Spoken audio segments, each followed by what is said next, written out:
All right. Hello, everyone. Thanks for joining. My name is Baxter. I'm a water engineer with Arcadis out of our Portland, Maine office.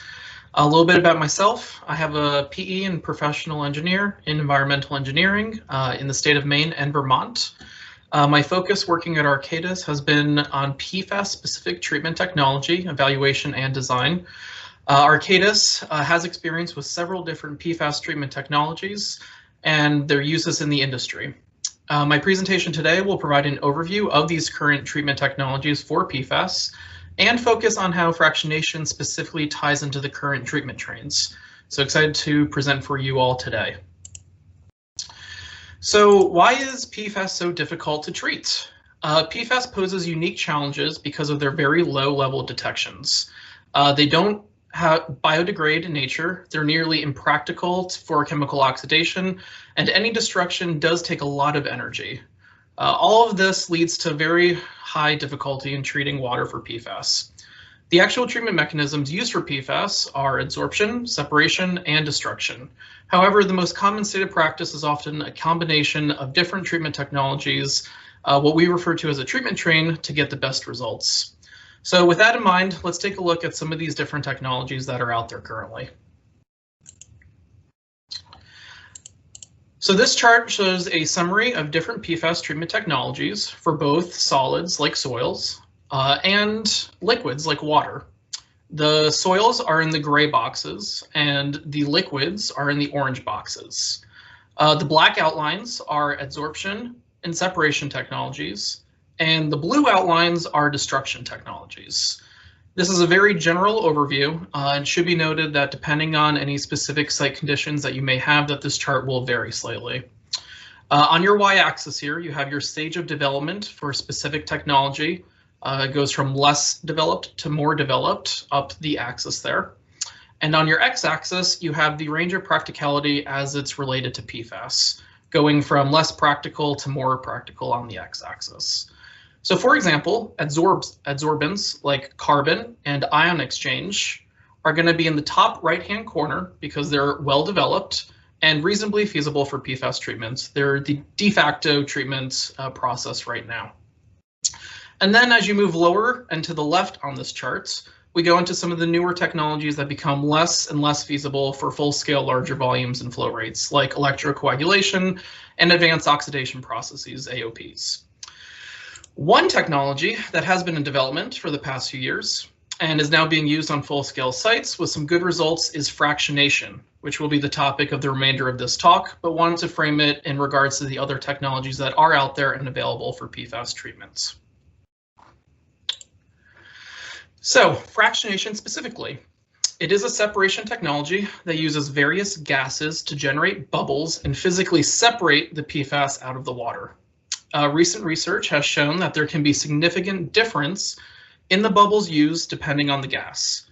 Air, for instance, can create larger bubbles, as seen here, the typical ones, whereas ozone can create much smaller bubbles, what we refer to as micro nanobubbles, and these can be in the range of tens of nanometers, very, very small.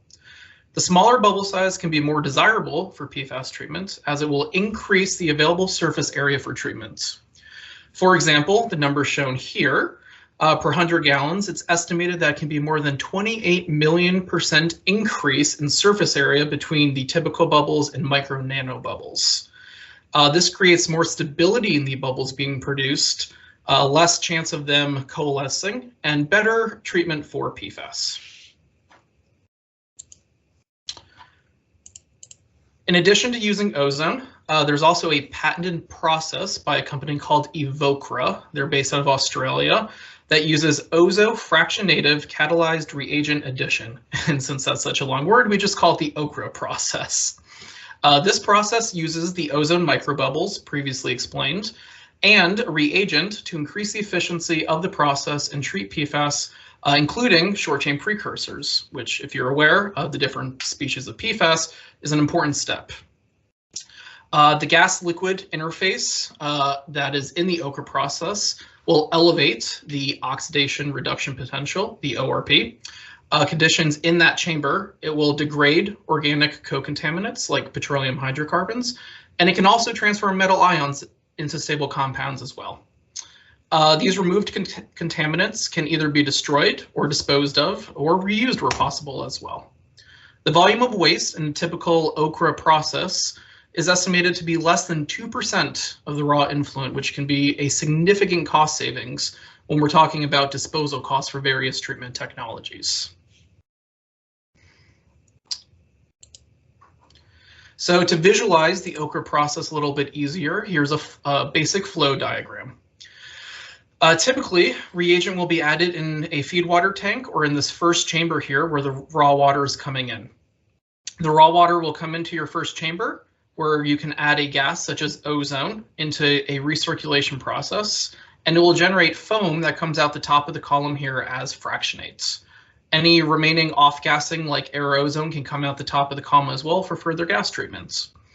The more columns that you'll put in series will increase the residence time for treatments, and it also allows you to vary the gas, which will allow different efficiencies to be gained by using ozone, for instance, in the first two chambers, and then air in the last chamber.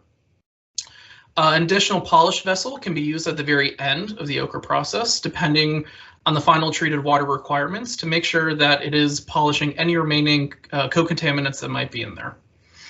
The concentrate foam that comes out the top, the solids, and any other spent media would then be handled as waste and often is sent off-site for further management. It should be noted as well that this is the OCRA patented process, and that information is there at the bottom of the screen as well. So this OCRA process can be used as standalone, like seen in the last flow diagram, or it can be used in a treatment train, as it is a standard in the industry. For example, fractionation in this treatment train takes the reject from membrane treatment, like reverse osmosis and nanofiltration, and it will destroy organics, remove both the long and short chain PFAS, manage solids, and can deal with odor as well. Using the membrane treatment to treat PFAS can create a large waste stream to deal with when used alone. So for example, using the fractionation can reduce this. Just some numbers to put to that idea. If you have a 20 GPM system, that's almost 10 million gallons per year, probably a little bit more. And a typical RO system would produce upwards of 1 million gallons of concentrates, possibly. Whereas the fractionation system, when you add it on, could produce a literally fraction of that amount, up to 200,000 gallons of waste to manage.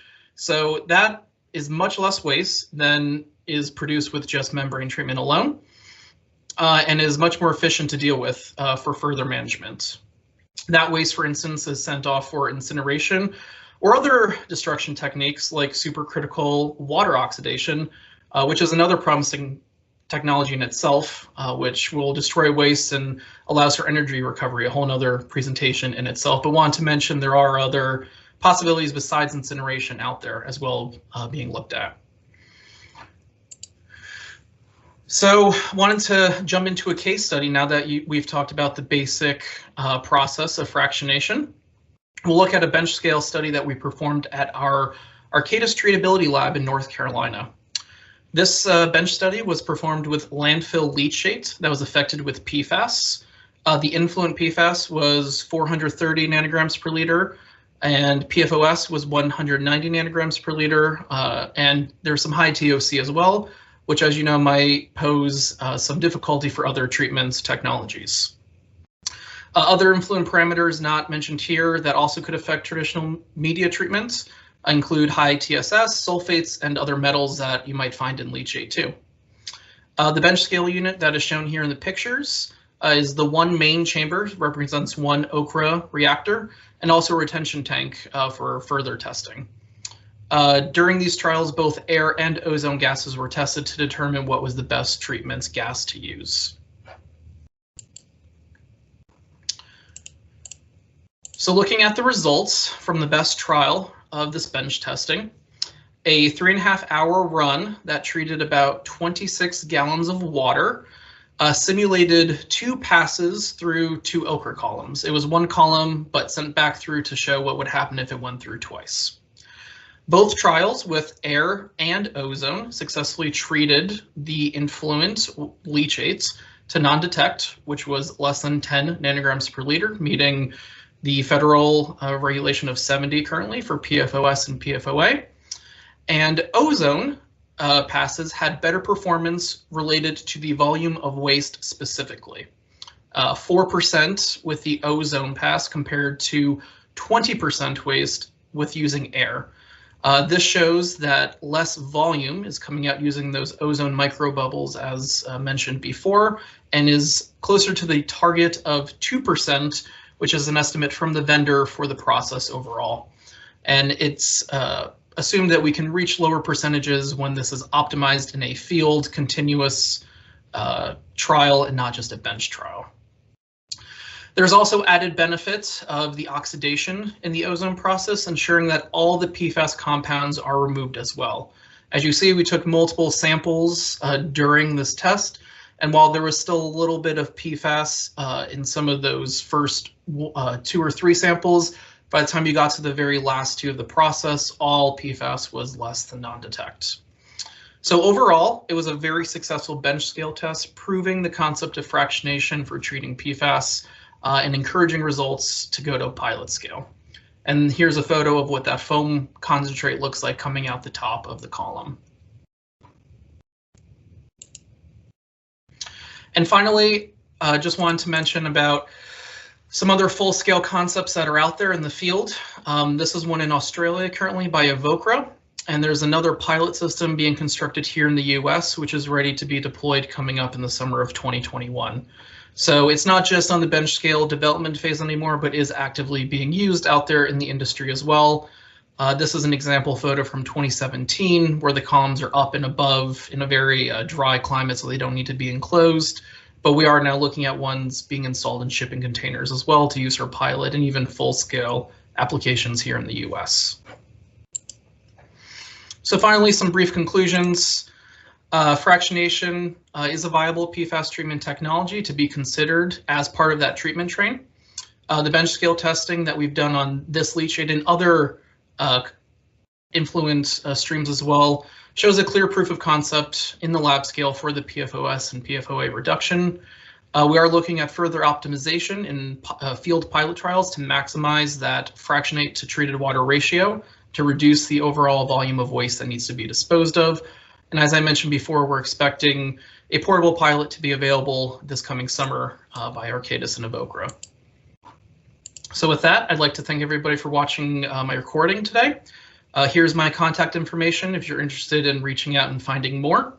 And I'd also just like to brief acknowledgement to everybody in Arcadis, our Treatability Lab Manager, Dave Lyles, my co-author on this, Corey Theriault, part of the PFAS Global team at our company, and our other environmental engineer, Jeff McDonough, who's helped with our Emerging Contaminants Handbook if you're interested to pick up a copy and learn more.